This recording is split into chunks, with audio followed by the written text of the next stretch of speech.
Srangshala Fishery Department Mantri Surangdu Das Abani Aklanya Suji Das ni Bani Aklaimani Thai Berenaika Abuni Aglo Shazaka Kogla Abuni Aglo no Kok Sanani Thangi Mantri Sudang Sudas Shaka Fisheries Department ni Bokak Klaisani Dalvidal Chobaso Mantri Sudang Sudas ni Lokio Manzaka Fisheries Department Secretary Tangfon Khobite Kubanathong Rok আমরা পশ্চিম ত্রিপুরা জেলার শিমনা বিধানসভা কেন্দ্রের বিদ্যাসাগর গ্রামে আমরা একজন প্রগতিশীল চাষী মৎস্য চাষী সুজিত দাসের ফিশ ফার্ম আমরা ভিজিট করতে এসেছি। তো আমরা এই পরিদর্শনকালে ওনার মৎস্য চাষী উনি কীভাবে সফল হয়েছেন এই সমস্ত ইতিহাস জানলাম এবং ওনার ফার্মটা আমরা ভিজিট করেছি, ওনার বৃহদাকার জলাশয় দেখেছি এবং আমরা অত্যন্ত আনন্দিত উনি যেভাবে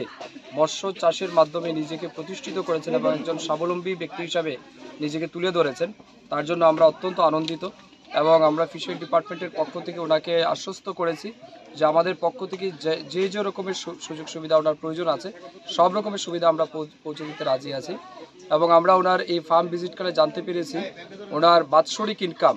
কম করে হলেও 40 থেকে 45 লাখ টাকা ওনার এই ফার্ম থেকে উনি মাছ চাষ করে তিনি ইনকাম করছেন। তো আমি মনে করি এটা একটা উজ্জ্বল দৃষ্টান্ত যে মাছ চাষ করে কিভাবে সমাজের মধ্যে আর্থিকভাবে প্রতিষ্ঠিত হওয়া যায় তার অন্যতম উদাহরণ কিন্তু সুজিত বাবু। আমি মনে করি সুজিত বাবু শুধুমাত্র ব্যক্তি জীবনে প্রতিষ্ঠিত এমন নয়, তিনি অত্র এলাকার সমস্ত বেকার যুবক যুবতীদের জন্য অন্যতম প্রেরণার স্রোত এবং ওনার কাছ থেকে অনেকের শিক্ষা নেওয়া উচিত কীভাবে ব্যক্তি জীবনে প্রতিষ্ঠিত হওয়া যায়। তো আমরা অত্যন্ত আনন্দিত, আমি ওনার অনেক সফলতা কামনা করছি এবং দীর্ঘায়ু কামনা করছি। Bureau report, Chinik খরাং।